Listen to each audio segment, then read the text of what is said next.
George Glinsky reporting for talkSPORT. Delighted to be joined by the newly appointed WBO President Gustavo Olivieri. Gustavo, congratulations on the new appointment, a massive role in boxing. How are you settling into the new role now? It's been, I think, just over a month you were appointed. How are you, mate? Thanks for having me. Yeah, it's been almost a month now. It's been a roller coaster ever since. Nonstop calls, emails, solving some issues here and there. Boxing.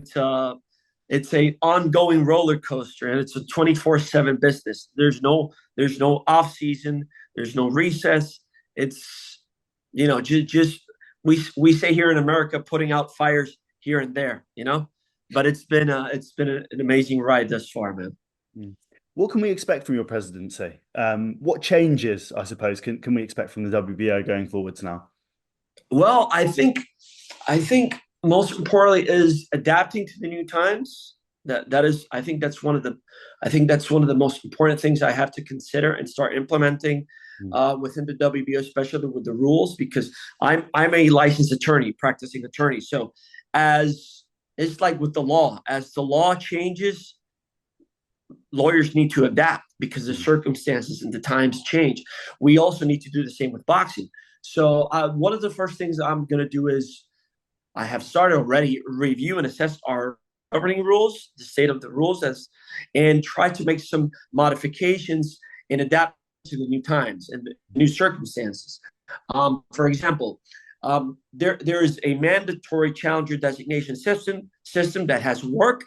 The question is, what will be the best? Let me see. I'm looking for the right words.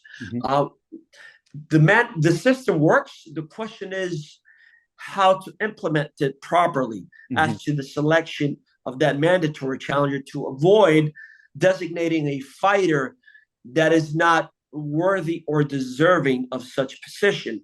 And in the WBO, for instance, you not only have to be the highest available rated contender, but also be an acceptable challenger to the champion's television network or streaming platform, etc. So, in other words, we will the championship committee of the WBO must seek or strive to its best of its abilities and per our applicable rules to select the most deserving challenger in order to serve all stakeholders of boxing. In other words, the champion's promoter, the television network or streaming platform that the champion showcases themselves, the WBO, the fans, and the boxing as a whole. I think that's one of the first things that I'm going to be working on. Another thing is how to implement technology in boxing, whether that's artificial intelligence, for instance, as to maybe considering implementing some sort of AI that would shed some light on the consistency of how judges score a fight. Like, for example, we have 3 judges positioned in 3 particular areas, right? Let's say if we could put different angles of AI cameras in an upper position, having a different view of how the judges view a particular round, and maybe that information provided by the AI could shed me some light as to consistency, accuracy, and other applicable scoring criteria to see where we at, or maybe that could provide me a general analysis that would be a comparable to what the judges are seeing, or the TV, the unofficial scorecard. That will be a. I'm just brainstorming here, right? Of possible ideas. Another thing that I would be considering is how to impact directly the fighters. In other words, there are legitimate concerns as to why a sanctioning body charges a percentage from a fighter's purse, right? And I could have that same concern. Why is a sanctioning body taking 3% of a fighter's purse? Well, you could say we're a nonprofit. All of the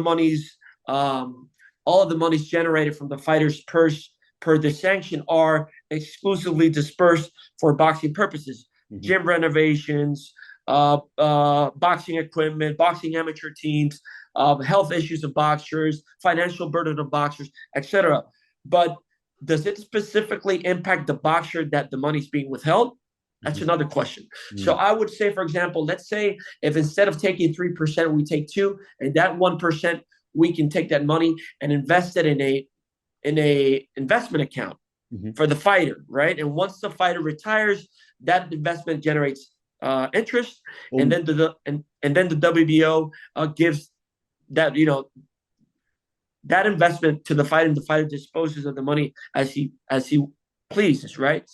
Remember, I'm just brainstorming here. Almost like a pension plan you're proposing. Like a pension plan. That's a little bit more complex as to from a legal standpoint and practical standpoint as well.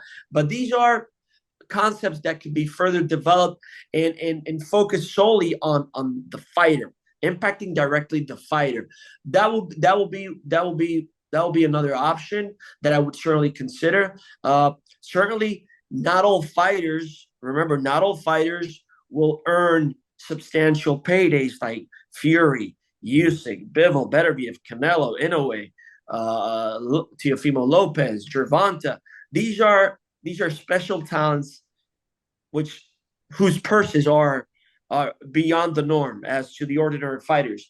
So maybe another thing that I would try to consider is trying to provide second-tier level fighters or undercard level fighters that maybe they may reach to the level of regional championship status, right?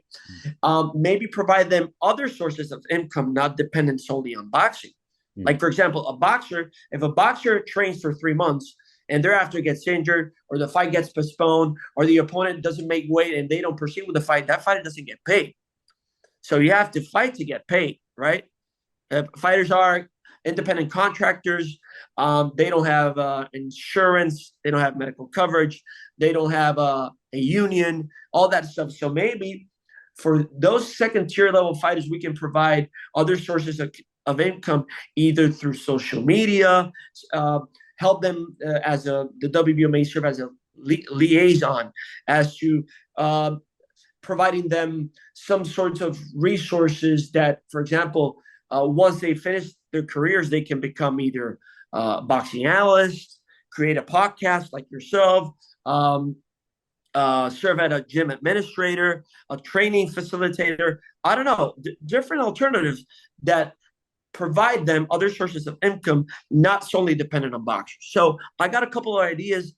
I just have to further develop them and see how it goes. Yeah, not bad going for 3 weeks in the job. A lot of ideas and a lot of good ideas that will benefit boxing. Let's talk about boxing. Let's talk about its position at this current present moment. There's a lot of talk. Obviously, we're, I think, 6-7 days away from the big fight, the WBC, WBO, and WBA heavyweight title fight between Alexander Usyk and Tyson Fury. In the sanctioning body rotation system, correct me if I'm wrong, but the WBO is up next, as far as I'm aware, for the winner of that fight. There is a discussion about a potential trilogy if Tyson Fury is to win that fight. Would the WBO allow that to happen?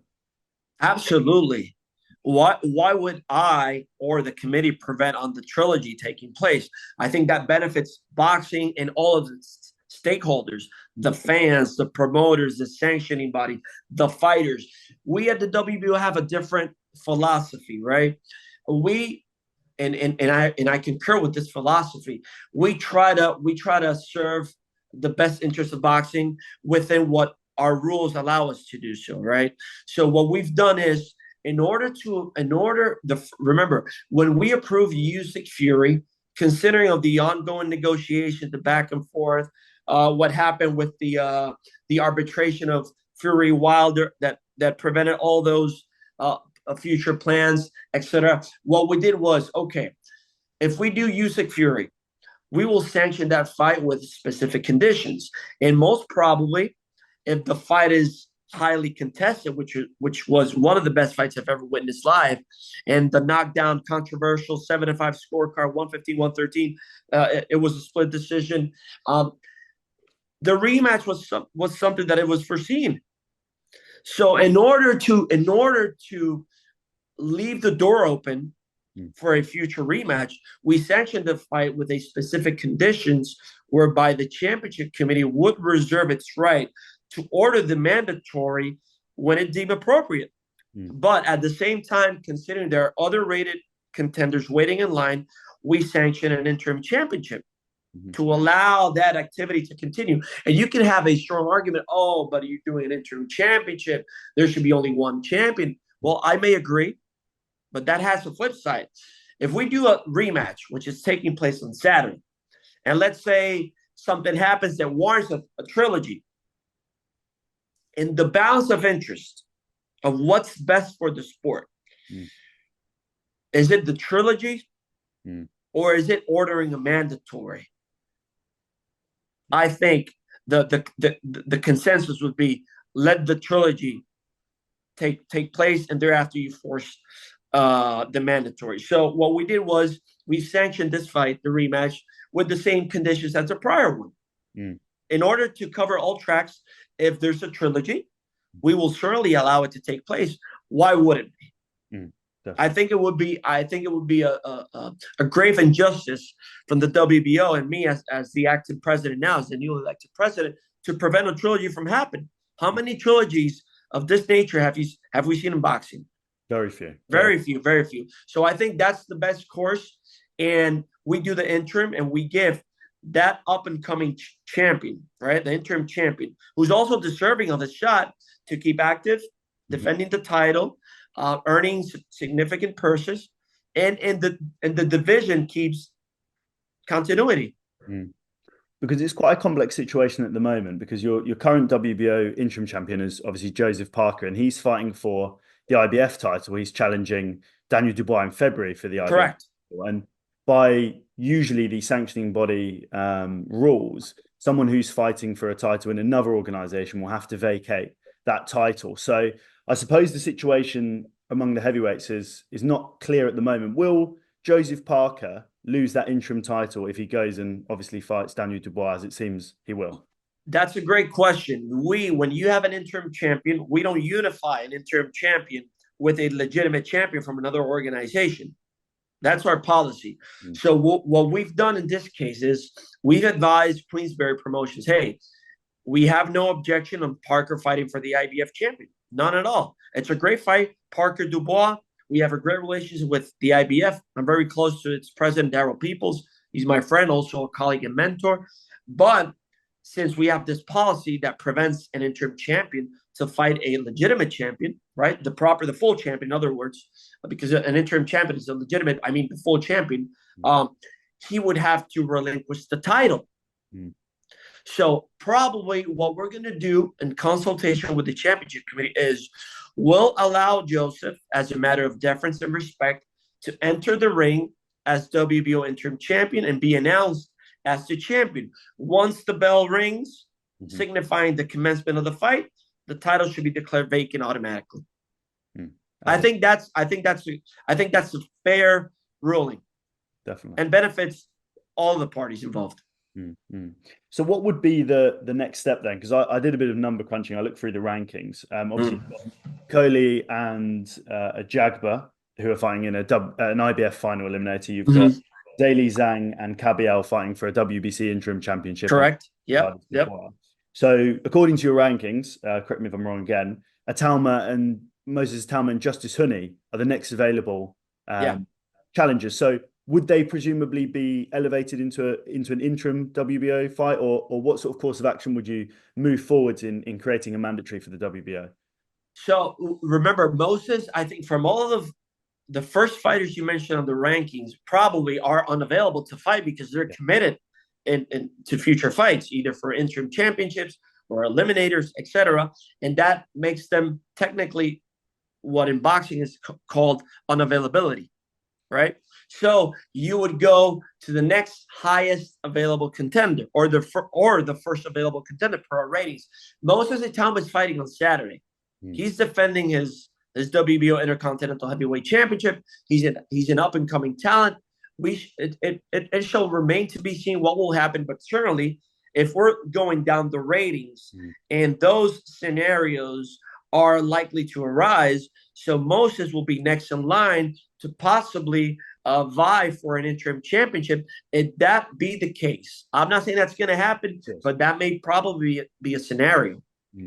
Definitely, definitely. And that would be a fantastic fight between two up-and-coming heavyweights that I'm sure a lot of people would be interested in. Another thing that I'm sure you've probably been asked by someone, I would expect, but with the whole situation with Jake Paul at the moment, I know that the WBA suggested that they may rank him. The WBC spoke about potentially ranking him after his victory against Mike Tyson. What's the WBO's stance currently on ranking Jake Paul as I suppose it would be a cruiserweight because you don't have a bridgerweight division? That's been trending, man, as to whether the sanctioning body should or should not rank Jake Paul. Per the WBO's position, if he qualifies and meets the criteria, why not rank him, right? But again, it has to be in accordance with the rules. Those we need to abide and adhere to those rules. And I think Jake Paul will certainly meet the criteria.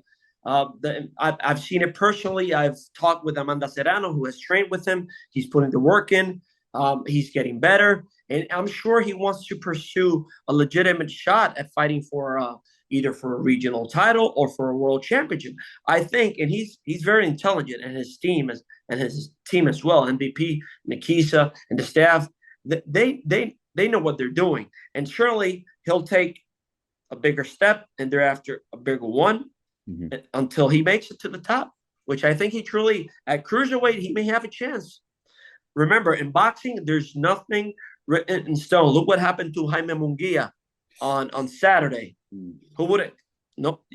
So we don't know. As long as he complies, meets the criteria, I have no problem with that. He'd have to presumably step up a level. His current resume wouldn't be enough from your perspective to get into the rankings. I have to review his record, but I think he needs at least per the ABC criteria, at least to get rated. You need to fight at least 4 fights scheduled for 8 rounds or 2 scheduled for 10. That's just to enter the ratings, have a positive record, level of activity, suitable opposition, etc. But again, we have to consider each case on a case-by-case basis, like attorneys say, right? On a case-by-case basis. One of the advantages that Jake Paul may have is fighting a cruiserweight. There's no depth in cruiserweight. You need a big name in cruiserweight. Maybe Jake Paul is that name that the cruiserweight division needs.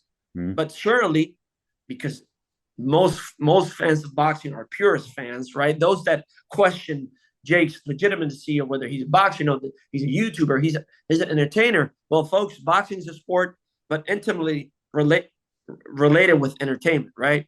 So it's a mix of things. But I think if he complies and meets the criteria, the WBO wouldn't have any objection of ranking Jake Paul. Obviously, at this present moment, Canelo is the WBO super middleweight champion alongside the WBA and WBC. Of course, he lost that IBF title, which is now in possession of William Skull. Pacheco is currently ranked #1. I'm not entirely certain what the situation is for the WBO at the moment. Is he mandated? And when, if not, will that be due? Who, Pacheco? Pacheco, Diego Pacheco. Pacheco's #1 in the super middleweight ratings. Remember that Canelo is considered WBO super champion. That is not a title. That is a distinction of rights and privileges that are conferred to a champion per his accomplishments, right? Canelo being a multi-division champion, undisputed, etc., all those milestones accomplished in boxing, he's been conferred that status. So per his super champion status, he's entitled to have a period no greater than 18 months to discharge a mandatory obligation. His last mandatory sanctioned by the WBO was against Jaime Munguia. So he's currently in the voluntary stage. So he has no mandatory due at this time. So we will see until what happens. When the mandatory comes, we'll confer with the promoter, we'll confer with Team Canelo to see what they want to do as well. Because I'm sure, and Eddie knows boxing and his staff know, Pacheco is still growing, progressing, and he's going to fight now Steven Nelson. He's going to defend his WBO regional championship against Pacheco. And I think Pacheco could be ready between 2 or 3 more fights for that elite level. And also, Canelo needs opponents at super middleweight. Pacheco's the up and coming name. You got Christian Mbili. You got other super middleweights there. So let's see. But as of now, there's no mandatory from the WBO and the super middleweight division. So it would, if it does get mandated, it would probably be roughly, I can't remember exactly when that Jaime Munguia fight was, but it was within the last 6 months. So it would take some time for. Yeah, it would. Yeah. And the reason for that is so the fans and the general public can know, it's to give the champion of Canelo's stature, right, flexibility to do the fights that he wants, man. I think he's earned it, right? So why force a mandatory that still is not that yet? I'm not saying the fighter's not deserving of the shot. I'm just saying that it's still like the boxing fans say, marinated, right? We still need to marinate that fight. So let's see. Definitely. A similar situation, I suppose, with another Briton, Joshua Buatsi, who is WBO interim champion, I believe, at heavyweight. He's, of course, got the potential winner of Beterbiev-Bivol, who fight in February, a massive fight for the undisputed light heavyweight championship, a rematch there. When will he get his shot? From a British boxing fan's perspective, that's something that obviously myself are very much looking for. So with the Buatsi scenario is quite different because Buatsi was provided that opportunity based on Beterbiev's injury. If you recall, Beterbiev suffered something in his I think he had a tooth injury, or how do you call this? How do you call this in English? This part of the jaw. The jaw. He had a jaw fracture or something in his teeth that he was impaired to fighting. So we sanctioned an interim between Buatsi and Willie Hutchinson, but with the condition that the mandatory would come at the appropriate time because Beterbiev would be doing the fight with Bivol. The fight was very controversial at the same time, very contested. Some people saw Beterbiev, some people saw Bivol winning. So they're going to do the rematch. Why would we stop the rematch? So we sanctioned the fight also with those particular conditions and also reserving our right. If there's a trilogy, who knows? The same scenario as UsykFury. And certainly there's going to come a point in time where the champion has to fight the mandatory, who is the interim, to terminate the interim championship and only have one champion. But that's going to take a little time. But Buatsi could stay active, fighting either Callum Smith. I've heard that he's interested in fighting Anthony Yarde, which should be a huge domestic fight. So let's see. But certainly the WBO nor myself as president, I'm going to prevent the big fight from happening. To the opposite, we got to find a way to accommodate those needs to serve the fans, the fighters, and the industry. If there are no fighters, no fans, there's no industry. Definitely. And then final question for me, because I don't want to keep you too long. You've already given me so much of your time. Come on, man. I have all the time in the world. There's an article in Boxing Scene I read recently about the Spence and Fundora fight. There was a suggestion that Spence would not be recognized by the WBO in that fight. First of all, why is that the case? And second of all, will WBO interim champion Terence Crawford benefit from this? During the convention, at the ratings proceedings, which I was presiding at the time after being elected, Tom Brown, TGB Promotions, through their counsel, Phil Weiss, a good friend of mine, also a lawyer, he petitioned that Errol Spence be installed within the top 10 at 154, right? And also, the purpose was to request that he be allowed to fight Fundora for the title. And he argued, he presented his case, as lawyers say, with strong arguments. But there's some factors that are undisputed. He's been inactive for almost 2 years. He's coming off a loss. He lost by TKO, brutally by Terence Crawford, and he has never fought at 154, nor rated at 154. So I have those 3, 4, 5 facts that are undisputed. And the question is, considering the totality of the circumstances.